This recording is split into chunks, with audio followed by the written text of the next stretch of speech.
وسلم وبارك على محمد وعلى آله وأصحابه وعلى من تبعهم بإحسان إلى يوم الدين.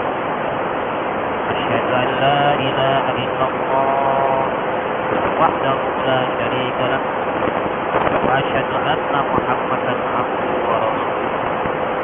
قال الله تعالى: يا أيها الذين آمنوا اتقوا الله حق تقاته ولا تموتن إلا وأنتم مسلمون.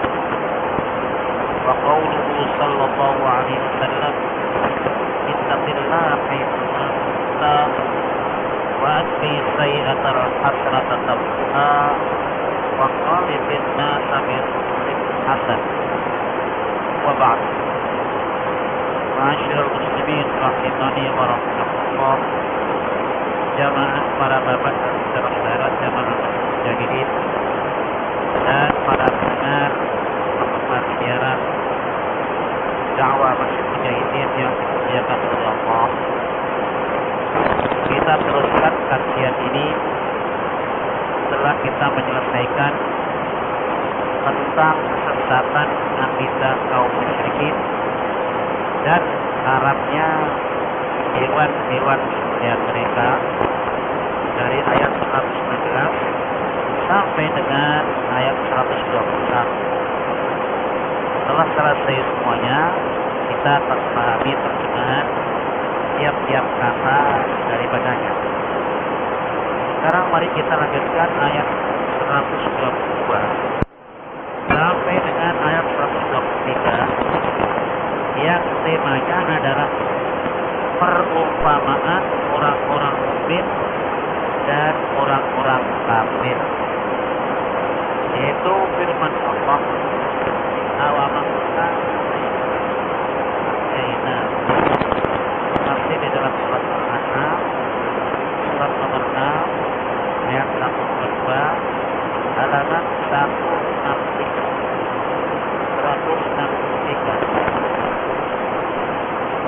Sebelum kita pahami makna setiap kalimat yang ada pada ayat-ayat ini, kita tilawah doa mengharapkan ridha Allah dan mengharapkan pahala dan sendirinya akan bacaan-bacaan firman-Nya. Mari kita baca, kita simak ayat 122 dan ayat 123. Mudah-mudahan buat ayat ini selesai kita jelaskan pada majelis ini. A'udzu billahi minasyaitonir rajim.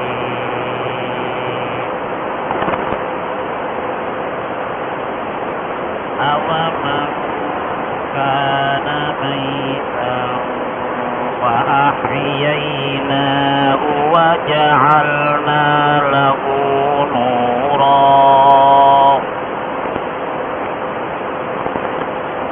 wa ja'alna lahu nuran yamshi bihi fin nas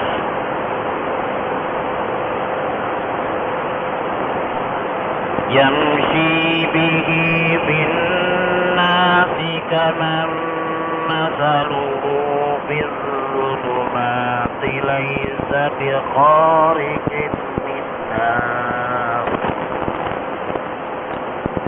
كذلك زين للكافرين ما كانوا يعملون.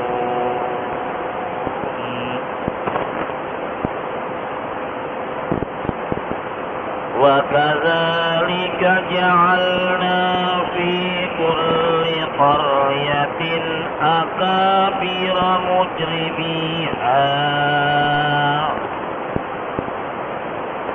أكابر مجرميها ليمكروا فيها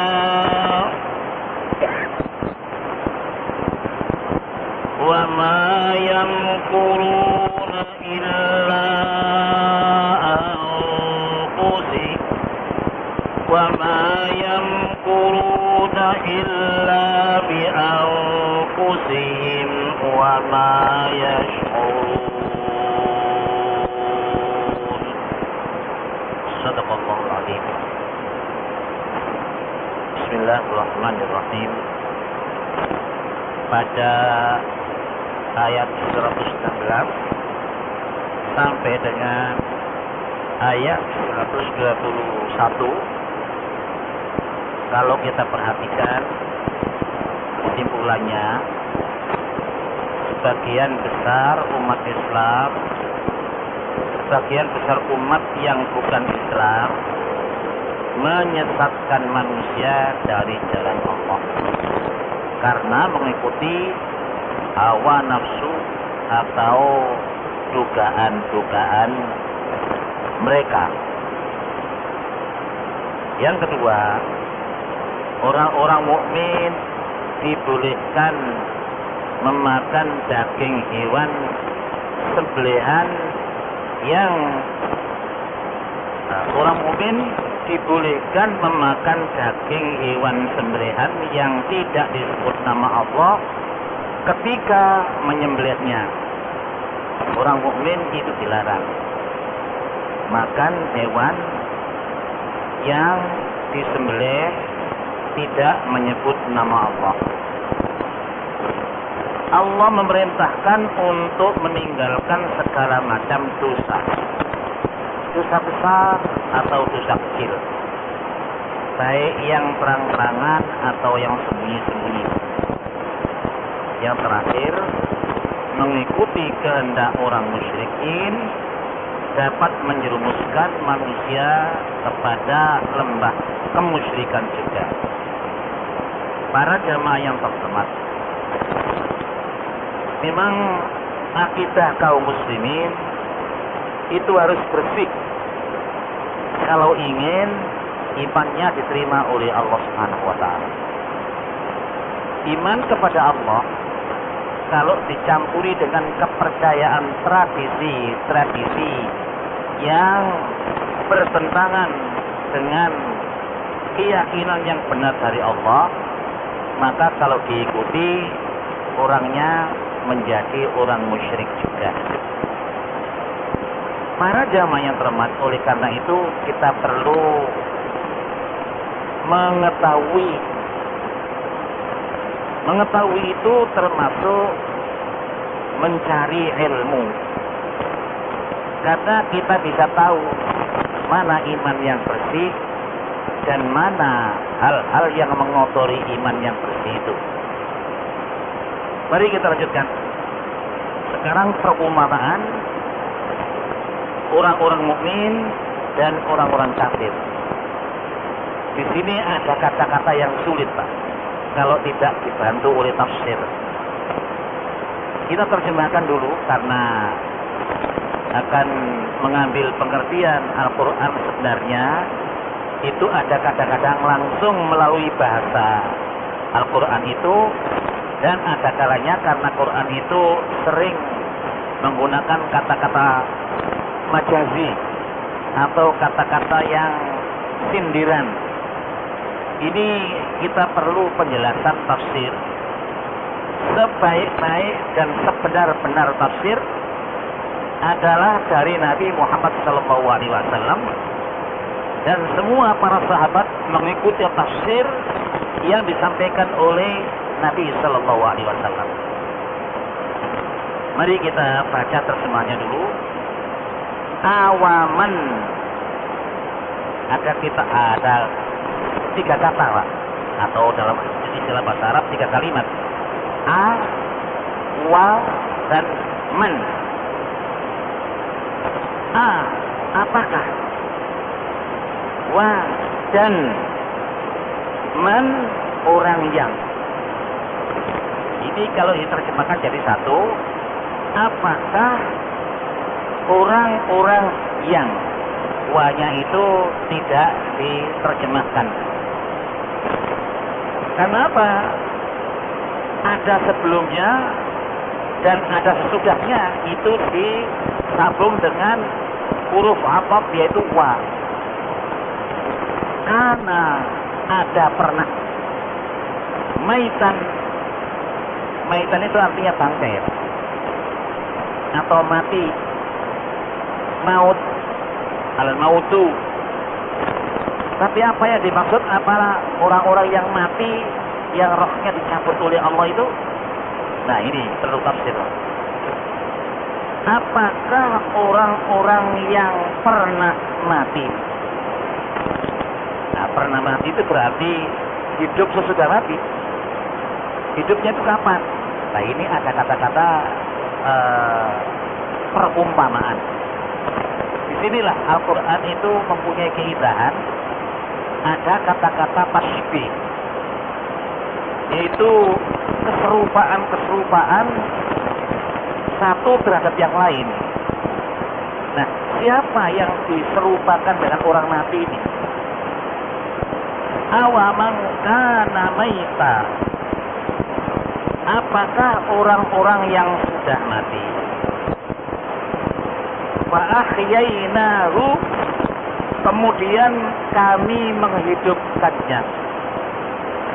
Nah, padahal keterangan yang sudah banyak kita terima, manusia kalau sudah meninggal dunia dihidupkan oleh Allah nanti namanya hari ba'ats, hari bangkit.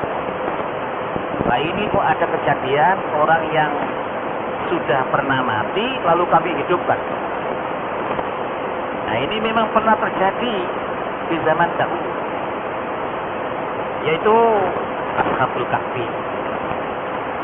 Itu orang mengatakan mati, ditidurkan di dalam sebuah gua 309 tahun.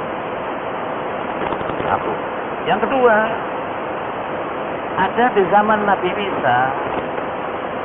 Ini orang yang sudah mati kemudian dihidupkan kembali oleh Allah melalui tindakan Nabi Isa karena mukjizat. Yang ketiga, contoh daripada orang-orang Bani Israel yang masih di Mesir yang dipelopori oleh Nabi Yusuf dari Kanaan, Palestina, kan pindah ke Mesir. Nah, karena ada imigran dari Palestina ke Mesir antara Nabi Yusuf sampai dengan Nabi Musa, orang-orang yang tinggal di Mesir itu kurang lebih sudah hampir melebihi 300.000. Nah, di sana terjadi ada pembunuhan. Menurut peraturan Qibtiyah, peraturan yang dibuat oleh Fir'aun, di sebuah lingkungan itu kalau ada orang mati lalu tidak diketahui siapa pembunuhnya, balasannya semua orang laki-laki di lingkungan itu harus dibunuh semua. Nah, pada waktu itu Nabi Musa sudah mulai bergerak di bidang dakwah. Ya. Lalu orang-orang laki-laki yang ada di lingkungan itu sangat takut, Pak. Kalau tidak diketahui siapa pembunuhnya, mereka dibunuh semua sebagai hukuman yang berlaku di waktu itu. Lalu minta tolong kepada Nabi Musa. Lalu Nabi Musa berkata, kalau kamu ingin mengetahui siapa pembunuhnya, kamu diperintahkan oleh Allah menyembelih seekor sapi. Ini orang yang meninggal itu belum dikubur, Pak. Kamu disuruh menyembelih sapi, dan sapi itu nanti kamu harus mencari seekor sapi yang bisa disembelih. Setelah menemukan seekor sapi dengan kesulitan macam-macam karena perbuatan mereka, setelah sapi itu disembelih, wa qataltum nafsan fataratu fiha, di dalam surat Al-Baqarah, ketika kamu membunuh ini akan bisa mengetahui siapa pembunuh itu. Sapi itu boleh dimakan dagingnya kecuali ekornya. Lalu ekornya diambil oleh Nabi Musa. Lalu ekor ini dipukulkan kepada orang yang meninggal, terus hidup. Nah ini terjadi sudah pernah mati, dihidupkan kembali oleh Allah secara realita. Ini. Setelah diketahui, lalu orang yang terbunuh itu hidup kembali, mengetahui, aku dibunuh oleh keponakan saya karena ia menginginkan hartaku. Habis itu mati lagi. Itu kejadiannya di surat Al-Baqarah itu sudah diterangkan. Nah ini bukan orang yang mati kemudian dihidupkan oleh Allah. Nanti kita baca tafsir supaya tahu kata-kata mayita ini. Dengan ringkas, mayita yaitu orang yang tidak mau menerima petunjuk Allah. Artinya mati. Itu diumpamakan seperti orang mati. Lalu orang yang belum menerima petunjuk Allah, lalu diberi petunjuk oleh Allah, lalu mau terima, inilah yang dikatakan waja'alna lahu nura wa ahyainahu, maka kami hidupkan dia, waja'alnahu, dan kami jadikan lahu baginya nuro, cahaya yang terang. Nah ini artinya orang-orang yang belum pernah menerima petunjuk itu dalam keadaan kegelapan, diumpamakan seperti orang mati. Nah orang mati ini kemudian dihidupkan oleh Allah, lalu mau menerima petunjuk-petunjuk Allah, maka dia menjadi hidup dengan melihat dan mengetahui keadaan sekelilingnya. Wa ja'alnahu lahu nura yamshi bihi finnas. Kami jadikan baginya cahaya terang. Nah, cahaya itu apa? Bukan cahaya matahari, Pak. Cahaya iman. Ini. Yamshi, sehingga ia bisa berjalan. Bihi, dengan petunjuk itu, dengan cahaya itu, finnas, di tengah-tengah manusia. Manusia itu kalau banyak namanya masyarakat, Pak. Jadi orang yang mati kemudian dihidupkan oleh Allah. Orang yang mati bukan mati karena rohnya diambil oleh Allah. Orang yang mati dari petunjuk. Jadi orang yang tidak menerima petunjuk Allah itu seperti orang mati, Pak. Ini. Lalu dia dihidupkan oleh Allah, diberi petunjuk yang namanya nur, ya, cahaya. Setelah ada cahaya, ia bisa berjalan di tengah-tengah masyarakat. Loh, apa orang-orang yang tidak menerima petunjuk Allah itu tidak bisa berjalan di tengah-tengah masyarakat? Secara realita bisa, Pak.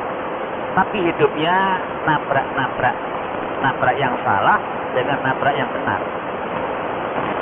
Orang yang bercahaya itu kan mestinya tidak mau menabrak yang salah, mesti mengikuti yang benar. Jadi orang kafir itu hidup di tengah-tengah manusia. Kadang-kadang hidupnya modern, tapi ia akan berjalan menuju yang salah atau yang benar. Kalau menuju yang salah untung, kalau menuju yang benar untung. Tetapi kalau menuju yang salah, celaka ya. Ini maksud ringkasnya. Kaman masaluhu, kaman seperti orang yang masaluhu yang serupa dengan dia fil zulumat. Jadi ketika ia belum mau menerima petunjuk seperti orang mati, lalu ia berada di dalam kegelapan. Memang orang mati dalam alam kubur itu gelap, Pak. Kecuali orang yang mati membawa iman dan membawa amal soleh, itu di alam kuburnya lapang dan terang. Nah ini kita tidak bicara itu, Pak. Itu karena di alam barzakh. Orang yang tidak mau menerima petunjuk itu diumpamakan seperti orang-orang yang ada dalam kegelapan. Kegelapan di sini maksudnya tidak tahu mana yang haram, mana yang halal, mana yang hak, mana yang batil. Ini. Sebab hidup itu harus peraturan, ada peraturan, Pak. Ini yang benar, ini yang salah. Ini disuruh, ini dilarang. Hidup harus menghadapi begitu, Pak. Karena apa? Kalau hidup itu tidak pakai peraturan, satu ketika diumpamakan seperti binatang. Binatang itu tidak merasa gelap, Pak, karena tidak diberi akal oleh Allah. Tapi hidupnya kan seludar gitu. Ini ada rumput, ini ada tanaman, dimakan, tidak peduli milik siapa itu. Itu namanya gelap. Tidak tahu apa yang dimakan itu milik siapa, dan tidak tahu apa yang mestinya ia makan. Yang penting masuk perut. Barangkali orang-orang yang tidak menerima petunjuk Allah itu begitu, Pak. Hidupnya akan nabrak yang halal, nabrak yang haram. Atau dalam istilah bahasa Jawa, bal kedual bah. Saya sendiri tidak tahu, Pak, artinya bal kedual bah. Bal itu apa? Kedual itu apa? Bah itu apa? Ya, kata orang-orang yang mengerti bahasa Jawa, ini orang yang memakan segala yang dapat dimakan. Tidak peduli ini milik siapa, tidak peduli ini halal, tidak peduli ini haram. Itu namanya bal kedual bah. Ada yang mengartikan tembok-tembok diumpal halal. Masa tembok diumpal, Pak? Tembok itu kan dari semen, pasir, bata, kan gitu. Lah, bahan-bahan itu tidak hak. Mestinya tembok ini habis 1 juta. Tapi dibuat habis tidak sampai 1 juta. Dilaporkan 1 juta. Nah, kekurangan ini kemana? Yaitu dimasukkan ke dalam saku, uang tidak bisa dimakan, tapi digunakan untuk membeli barang-barang, uang dari mentap-mentap bangunan-bangunan seperti itu contoh, Pak. Ini disuruh membuat bangunan ini, mestinya cuma habis 50 juta, tapi dilaporkan 75 juta. Nah, sekarang kan ada banyak begitu itu. Korupsi sekarang mulai dibongkar itu. Yang 25 juta itu bal kedual bah. Tidak tahu kalau itu haram. Ini. Nah, hal-hal seperti itu tidak mungkin berlaku kepada orang-orang yang beriman. Karena orang yang beriman itu mendapatkan petunjuk hadza halalun wa hadza haramun. Yang halal dimakan, tapi juga tidak dihabiskan. Yang haram dijauhi sama sekali. Ini termasuk perbuatan dan ucapan. Makanan, perbuatan, dan ucapan itu ada yang dilarang, ada yang diperintah. Ini kalau tidak tahu digebiak ya. Ngomongnya seenaknya, berbuatnya seenaknya, makannya seenaknya. Di sini. Laisa bi kharijin minha. Selama orang itu tidak mau menerima petunjuk Allah, jadi maita. Lalu dia tidak bisa keluar daripada kegelapan. Kenapa? Orang yang gelap bagaimanapun tidak bisa melihat apa-apa, Pak. Coba andai kata nanti hujan, lampu padam, cahaya bintang tertutup oleh mendung hitam, lalu tidak tahu apa yang ada di muka, apalagi yang di belakang. Seperti itu hidupnya orang-orang yang tidak mau menerima petunjuk Allah. Laisa bi kharijin minha. Dia tidak bisa keluar. Kharij itu orang yang keluar. Jadi orang yang tidak mau menerima petunjuk Allah, yang diibaratkan seperti orang mati itu seperti orang yang tidak bisa keluar minha, daripada kegelapan. Kadzalika, seperti itulah. Zalika, yaitu perumpamaan orang-orang yang asalnya tidak tahu petunjuk, lalu mau menerima petunjuk. Itu namanya orang yang dihidupkan oleh Allah, diberi cahaya. Lalu bisa berjalan di tengah-tengah manusia. Tetapi kalau orang-orang yang tidak mau menerima petunjuk Allah, ia selalu berada di dalam kegelapan, zulumat.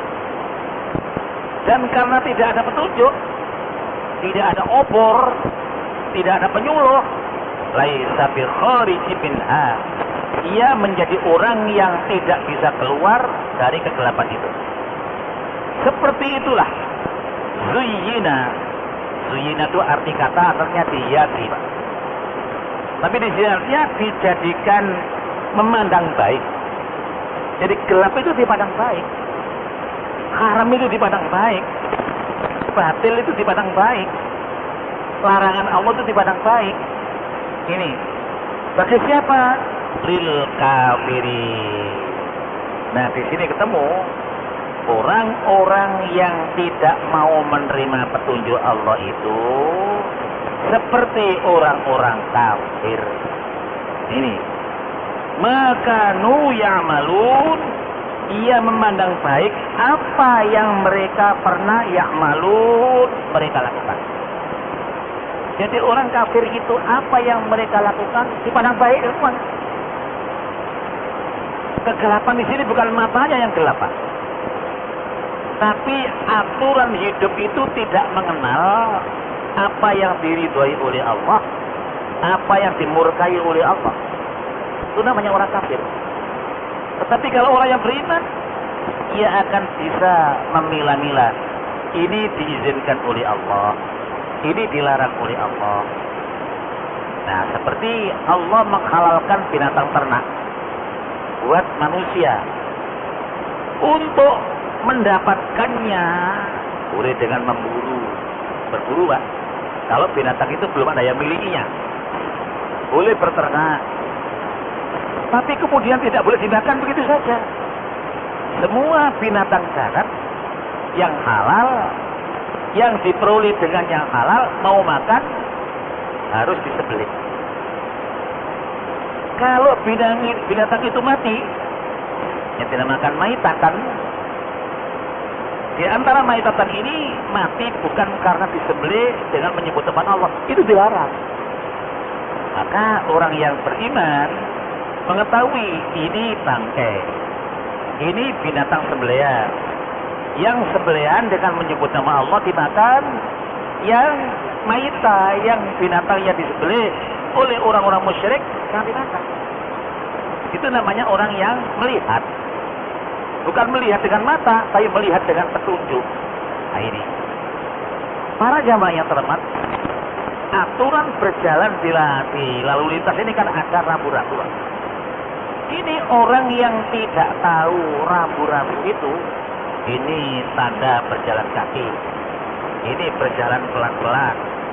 Ini boleh terus. Ini tidak boleh belok. Ini hanya boleh belok ke kanan saja. Nah, ini orang kalau tidak tahu karena biaknya berada. Nah, polisi kalau ada orang begitu itu dianggap orang salah. Karena apa? Tidak tahu peraturan lalu lintas. Kemudian di hadapan polisi ia berkata, aku tidak tahu, Pak. Sudah bisa, kalau undang-undang itu sudah dipublikasikan, manusia harus tahu. Dari mana harus tahu? Ya dari belajar.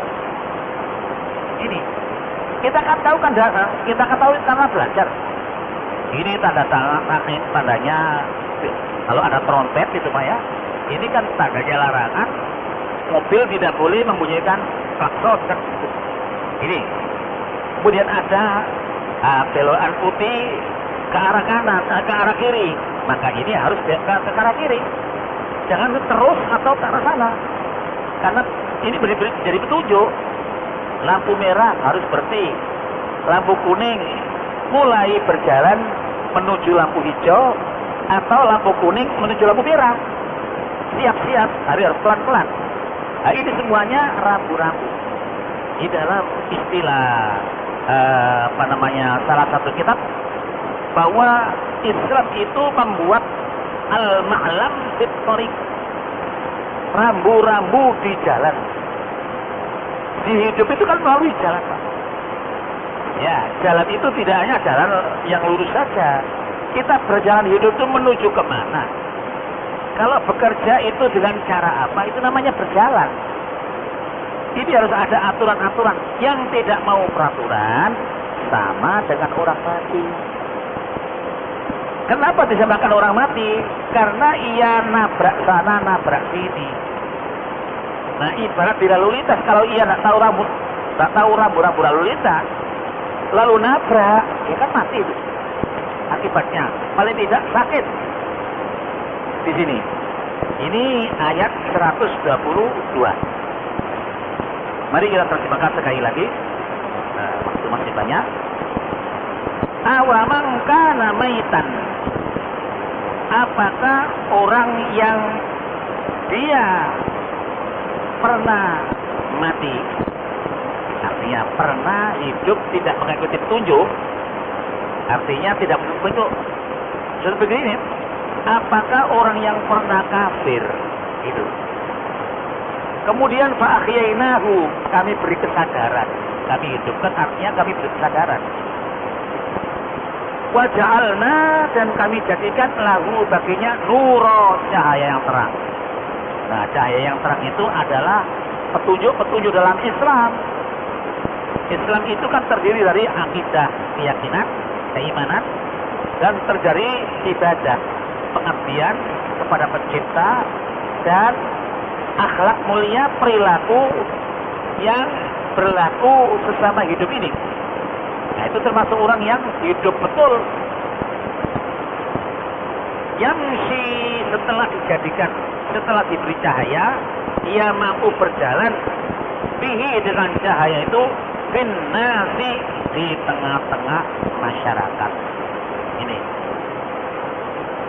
Kamam masaluhu, adapun orang yang mayyita tadi itu, kalau tidak menerima petunjuk, artinya ia tidak tahu karena tidak ada yang beritahu, atau ia ada yang beritahu tapi tidak mau tahu.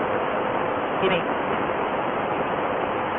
serupa sama dengan dia orang yang berada di dalam kegelapan, fi dzulumat, laisa bi kharijin minha. Orang yang dalam kegelapan itu karena tidak ada cahaya, maka ia tidak bisa keluar dari kegelapan itu. Nah, orang kalau tidak bisa keluar dari kegelapan, mau kemana, Pak? Mau menuju kemana? Ila ainal mafar, fa aina tadhabun, kemana mau pergi? Ini. Kadzalika, seperti itulah dijadikan pandangan yang baik bagi orang-orang kafir apa yang mereka lakukan. Jadi mereka berjalan di tengah-tengah kegelapan hidayah, kegelapan petunjuk, itu mereka memandang baik. Walaupun nobruk tembok, walaupun menubruk barang yang haram, itu dianggap baik.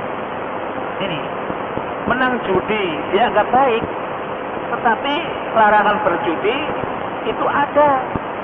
Jadi orang kalau mendapatkan kemenangan judi, itu kan menganggap baik, tapi sebetulnya dilarang.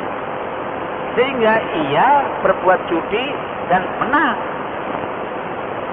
Nah, inilah tentang perumpamaan orang-orang yang beriman dan orang-orang yang kafir.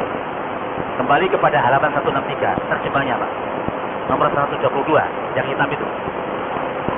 Apakah orang-orang yang sudah mati, kemudian kami menghidupkannya, dan kami jadikan cahaya yang terang untuknya, yang dengan cahaya itu ia dapat berjalan di tengah-tengah manusia.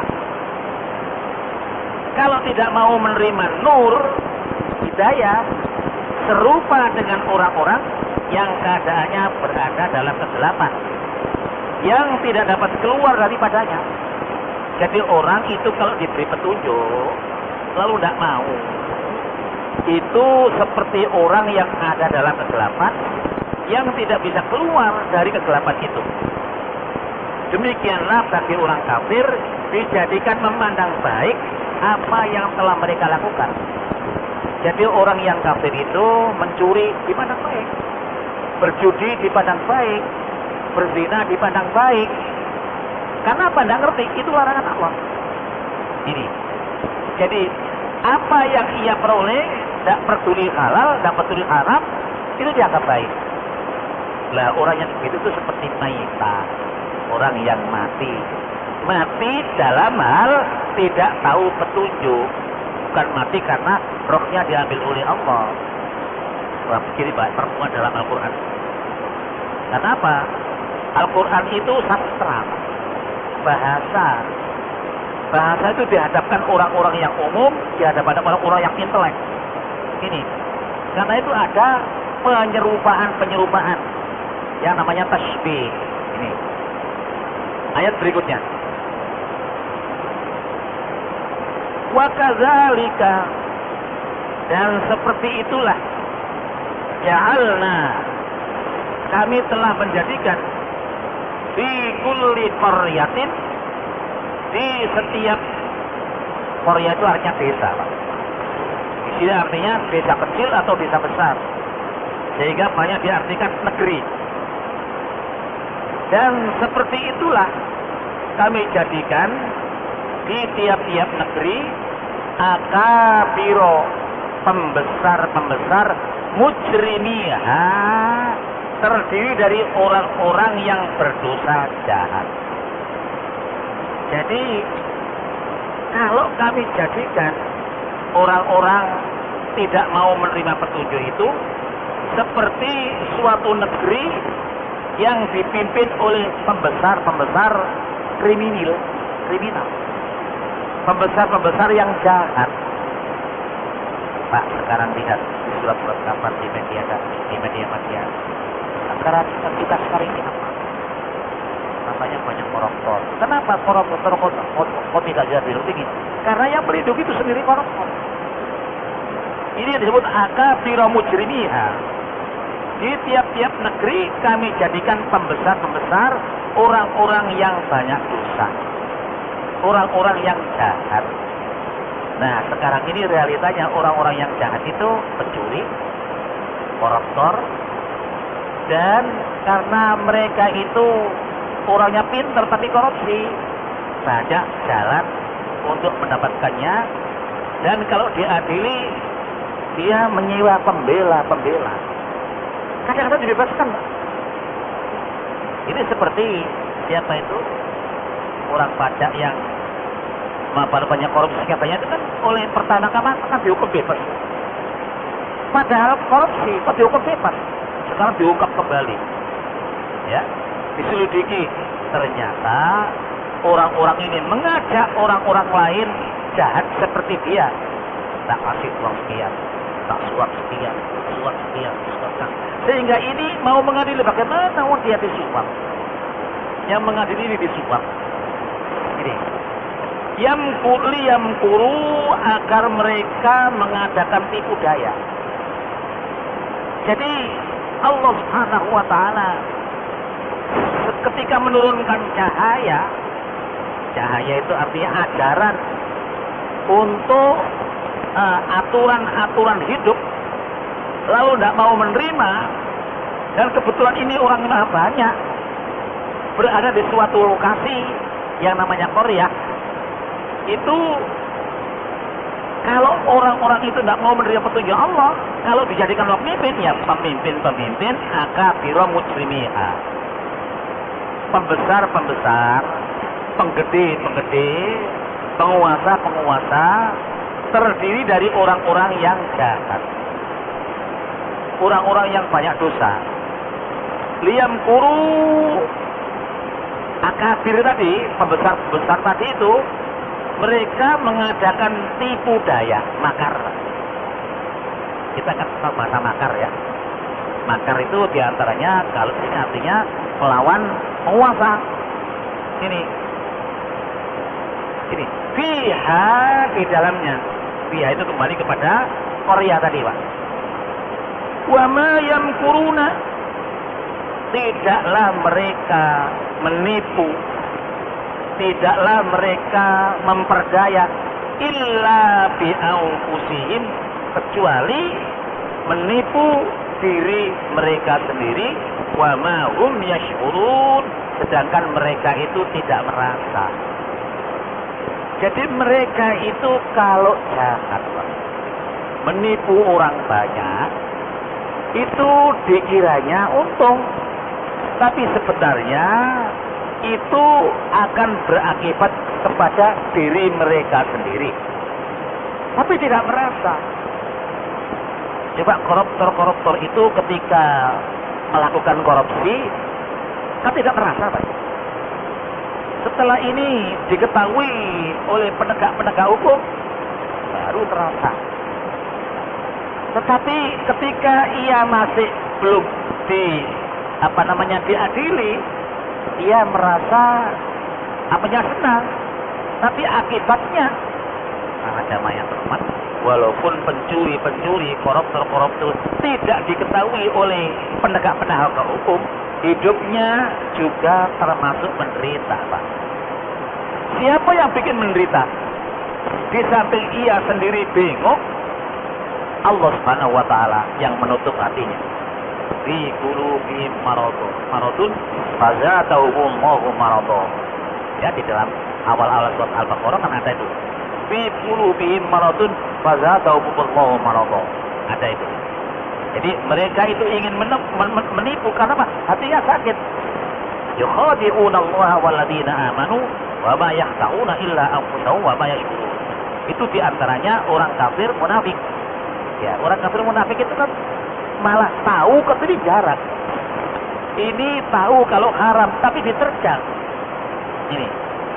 Nah, para jamaah yang terhormat, inilah salah satu biasa petunjuk Allah yang pakai perumpamaan. Mari kita perhatikan tafsir sedikit ayat 122 tadi. Yaitu dalam rangka membedakan antara kaum mukminin dan kaum kafirin, Allah Subhanahu wa taala mengumumkan dalam bentuk pertanyaan. Apa pertanyaannya? Apakah orang-orang yang mati hatinya itu karena tidak mau meriak tujuh, Pak. Orang yang mati hatinya karena kekafiran, karena kebodohan, kemudian kami sadarkan, kami hidupkan dia dengan keimanan. Artinya kami sadarkan dengan menerima keimanan. Maka kami berikan pula kepadanya petunjuk. Nah, petunjuk ini cahaya dengan Al-Quranul Karim. Jadi nur tadi itu petunjuk yang berasal dari Al-Quranul Karim. Al-Quranul Karim itu adalah firman Allah disampaikan kepada Nabi, Nabi menyampaikan kepada umat, mau terima. Itu berarti lalu dia punya cahaya tadi itu. Dengan cahaya itu ia berjalan di tengah-tengah manusia dengan teratur. Ini. Ia sendiri merasa takut keluar dari gua keselamatan. Jadi orang yang kegelapan itu mau melangkah takut, Pak. Seperti orang dalam gua kegelapan. Tapi dianggap luar itu gelap juga. Karena mereka menganggap bahwa di luar itu tidak ada cahaya. Maka ia tidak berani keluar dari gua. Ia tetap di dalam gua. Di dalam kegelapan yang dikatakan tadi, walaisa bi kharijin minha. Ia tidak bisa keluar daripadanya. Ini ayat 122. Ayat 123 ini menerangkan bahwa kalau masyarakat itu sudah maita, artinya tidak mau menerima petunjuk dari Allah, maka mereka akan dipimpin oleh pembesar-pembesar yang mujrimiha, penggede-penggede, penguasa-penguasa yang jahat. Nah, kalau penguasa itu jahat, selalu menipu orang-orang yang di bawahnya. Padahal tipuan mereka itu oleh Allah Subhanahu wa taala dinyatakan tidaklah mereka itu menipu orang banyak, melainkan menipu dirinya sendiri, hanya tidak merasa. Gini. Terakhir mari kita simpulkan, Pak. Kurang 2 menit ya. Kesimpulannya, Satu, Allah Subhanahu wa taala mengadakan perumpamaan untuk menjadi bahan pemikiran yang mendalam bagi manusia yang berakal. Jadi beragama itu perlu berakal. Itu saikun lidawil uqulis salimah. Agama itu adalah untuk membimbing orang-orang yang berakal. Nah, orang yang berakal tidak mau dibimbing sama dengan orang yang tidak mau menggunakan akalnya. Nah, orang tidak berakal itu apa namanya, Pak? Gendeng, gendeng, edan. Yang kedua, orang-orang yang beriman yang mendapatkan petunjuk dari Al-Quran, Nur tadi, yang menerangi jalan-jalan kehidupannya di tengah-tengah masyarakat. Tidak sama dengan orang-orang kafir yang berjalan di tengah-tengah kegelapan, sehingga ia selalu sulit daripada mencari penerangan. Ia selalu dalam gua.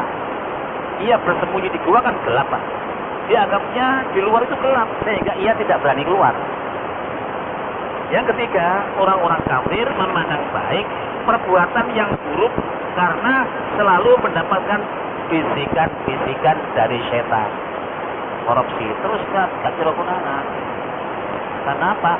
Mereka itu kena suap semuanya, katanya gitu ya. Yang terakhir, telah menjadi sunnatullah. Sunnatullah itu adalah peraturan Allah, Pak. Bahwa pembesar-pembesar suatu negeri yang hidupnya menentang agama dan peri kemanusiaan, pasti akhirnya mereka akan binasa. Nah, tidak mampu menghadapi bencana-bencana alam. Kenapa? Ia sibuk mengurus kemewahan dirinya sendiri.